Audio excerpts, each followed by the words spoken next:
सो दोस्तों welcome to money stocks. तो इस वीडियो के अंदर हम लोग बात करने वाले हैं मल्टीपल स्टॉक्स के बारे में। तो चलिए सबसे पहले हम लोग डिस्कस करेंगे जियो फाइनेंशियल्स के बारे में। तो जहां हमें जियो फाइनेंशियल्स के अंदर कल के दिन आधे परसेंट से भी ज़्यादा की तेजी नजर आया एंड 353 रुपीज़ के आसपास हमें क्लोजिंग नजर आ चुकी है। तो बेसिकली जियो फाइनेंशियल्स के अंदर बहुत जल्द एक अच्छी खासी रैली हमें देखने को मिल सकता है और ये रैली आने का हमें मल्टीपल रीजंस निकल के आया है।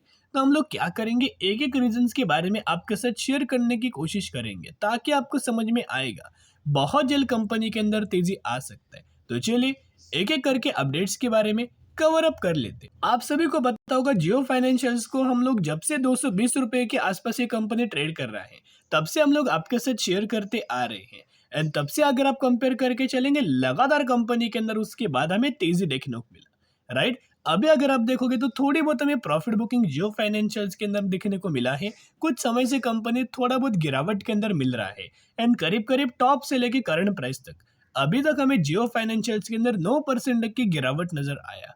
अभी जो लोग फ्रेश बाइंग करना चाहते हो उनके लिए ग्रेट अपॉर्चुनिटीज है, क्योंकि इसके बाद कंपनी बिल्कुल भी आपको निवेश करने का मौका नहीं देगी, क्योंकि हर एक दिन कंपनी के अंदर कोई ना कोई पॉजिटिव अपडेट्स पॉजिटिव न्यूज निकल के आ रही है, जिस वजह से कंपनी के अंदर तेजी आपको देखने को नहीं मिल, लेकिन बहुत जल्द कंपनी के अंदर तेजी आ सकता है। ऐसे दोस्तों आपको पता भी नहीं लगेगा इतना जबरदस्त कंपनी के अंदर हमें तेजी देखने को मिल सकता है। देखिएगा अभी एनालिस्ट के द्वारा रेटिंग एजेंसी के द्वारा हमें रेटिंग कंपनी के अंदर दिया गया है, राइट। तो जो बहुत सारे ऐसे आपको रेटिंग एजेंसी देखने को मिलेगा, लेकिन सबसे ज़्यादा जो वेटेज है मार्केट के अंदर वो है क्रिसिल का।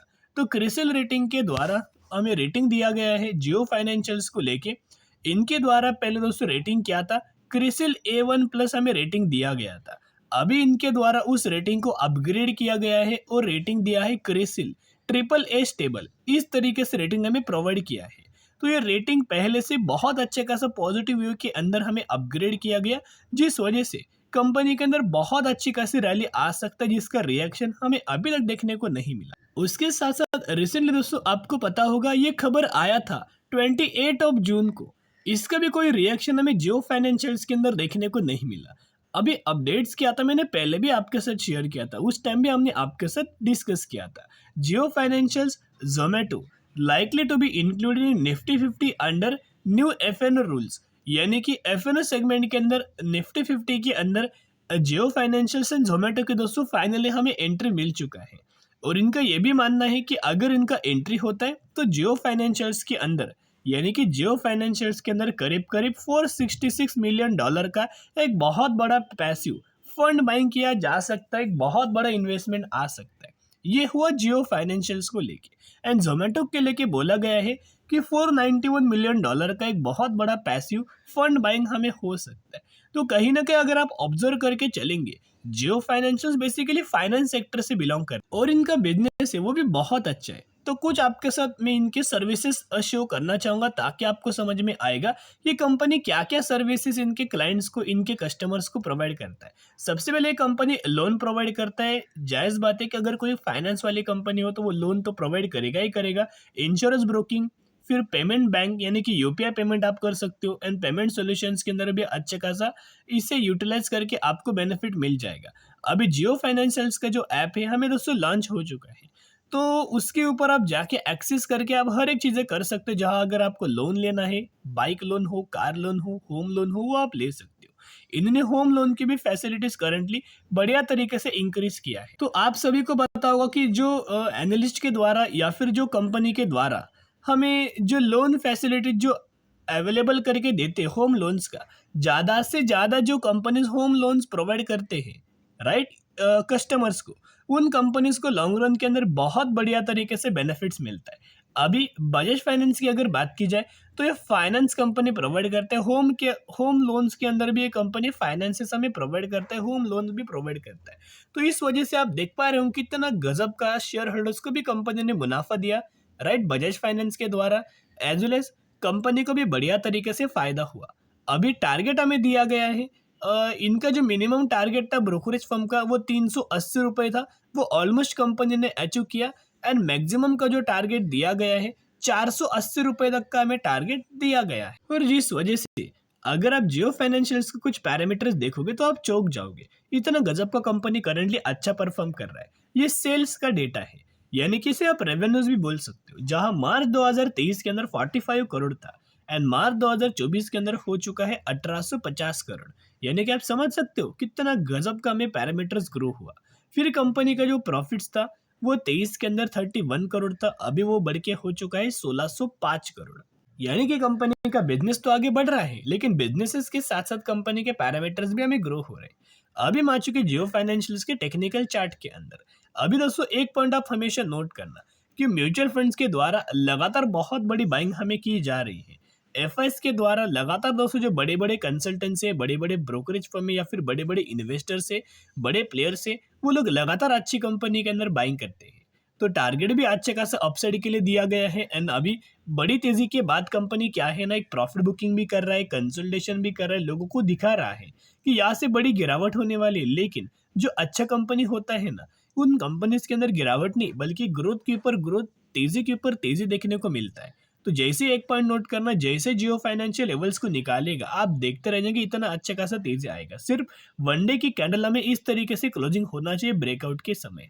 तो जैसे उसके बाद कंपनी क्या करेगा, रिटेस्ट करेगा और अच्छी खासी रैली हमें कंटिन्यू होगा और 480 रुपीज तक का टारगेट हमें मिल सकता। बाय ऑन डी स्ट्रेटेजी जरूर अप्लाई करना। अभी हम बात करने वाले हैं अगली कंपनी के बारे में जिसका नाम है एचडीएफसी बैंक। तो एचडीएफसी बैंक के अंदर करीब करीब 4.5% तक का दोस्तों गिरावट नजर आया। अभी ये गिरावट दोस्तों क्यों हुआ, क्या रीजंस था, क्या मार्केट के अंदर गिरावट हुआ इस वजह से गिरावट हुआ? नहीं दोस्तों, मार्केट के अंदर थोड़ा बहुत जो गिरावट हुआ है ना, वो गिरावट के कारण सभी के सभी बैंक्स दोस्तों गिरना चाहिए, राइट। लेकिन बाकी बैंक्स को अगर आप ऑब्जर्व करेंगे उनके अंदर तेजी आया है, लेकिन फिर एचडीएफसी बैंक के अंदर गिरावट क्यों हुआ, राइट। इसके अंदर जरूर कोई ना कोई अपडेट्स होगा, जरूर कोई ना कोई न्यूज होगा, राइट। तो दोस्तों चलिएगा, कंपनी के अंदर एक अपडेट आया है जो कि थोड़ा बहुत नेगेटिव है। देखिएगा, the HDFC bank share fall 4% as quarter 1 update disappoint investor. यानी कि जो इनका ये मानना है कि कंपनी के रिजल्ट्स हमें अभी तक देखने को नहीं मिला, लेकिन कंपनी ने ऑफिशियल अभी तक हमें कोई रिजल्ट्स हमें डिक्लेयर नहीं किया है, फिर डिस्कस नहीं किया है या फिर अपडेट नहीं किया है। लेकिन ऐसा बोला जा रहा है कि जो नंबर्स हमें कंपनी क्वार्टर 1 रिजल्ट्स के अंदर प्रोवाइड करके देने वाली है, वो नंबर्स थोड़े बहुत बिल्कुल भी पसंद नहीं आए हैं। शेयर होल्डर्स को पकड़ सकती हो या फिर इन्वेस्टर्स को पकड़ सकते हो, इस वजह से थोड़ा बहुत हमें फॉल नजर आया। बाकी अगर आप ओवरऑल देखोगे इनके कंप्लीट अपडेट्स के अंदर डिटेल्स क्या दिया गया है तो देखिएगा, इन quarter 1 HDFC bank deposit growth was soft during the quarter, growing at 15.3 year basis pro forma basis and a flat sequentially.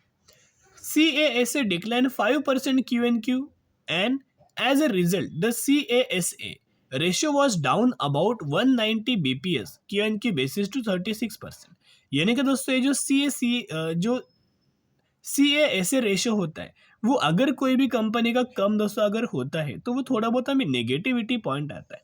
लेकिन जैसे रेशियो हमें अच्छे खासा रेशियो भी बढ़ता है, उस समय आप समझ सकते हो कि अच्छा खासा पॉजिटिविटी वो कंपनी के अंदर बना रह सकता है। एंड अभी क्या है ना, ये एक ब्रोकरेज फर्म का ऐसा हमें व्यू निकल के आया है। अभी बहुत सारे ब्रोकरेज फर्म के द्वारा अलग अलग दोस्तों व्यू दिया है। एक ब्रोकरेज फर्म के द्वारा हमें बोला गया है कि कंपनी का जो लोन बुक है एंड जो डिपॉजिट है वो कहीं ना कहीं 15% तक का ईयर बेसिस हमें ग्रो हो सकता है एंड करीब करीब 16.5% तक के ईयर बेसिस की पर ग्रोथ आ सकती है। तो यहाँ दोस्तों मैक्वारे ब्रोकरेज फर्म के द्वारा क्या बोला गया है देखिएगा, the while Bernstein which has an overweight call on the private sector lender with a target price 2100। यानी कि एचडीएफसी बैंक के अंदर 2100 रुपीज तक का टारगेट ये ब्रोकरेज फर्म के द्वारा ब्रेनस्टेन के द्वारा हमें दिया है।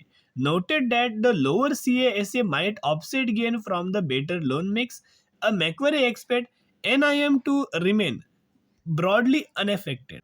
और जो HDFC बैंक की MSCI इंडेक्स के अंदर जैसे एंट्री हुआ है, वैसे अगर देखा जाए तो कंपनी का जो पोटेंशियल है वो बढ़ चुका है। अभी यह अगर आप ऑब्जर्व करके चलेंगे तो इनका ये मानना है कि एचडीएफसी बैंक के अंदर $3.2 बिलियन से लेके $4 बिलियन तक का इनफ्लो हमें एचडीएफसी बैंक के अंदर आ सकता है। बहुत बड़ा इन्वेस्टमेंट आ सकता है। एंड रिसेंट बेसिस के ऊपर अनिल सिंघवी जी के द्वारा एचडीएफसी बैंक को लेके हमें टारगेट 200 दिया गया है।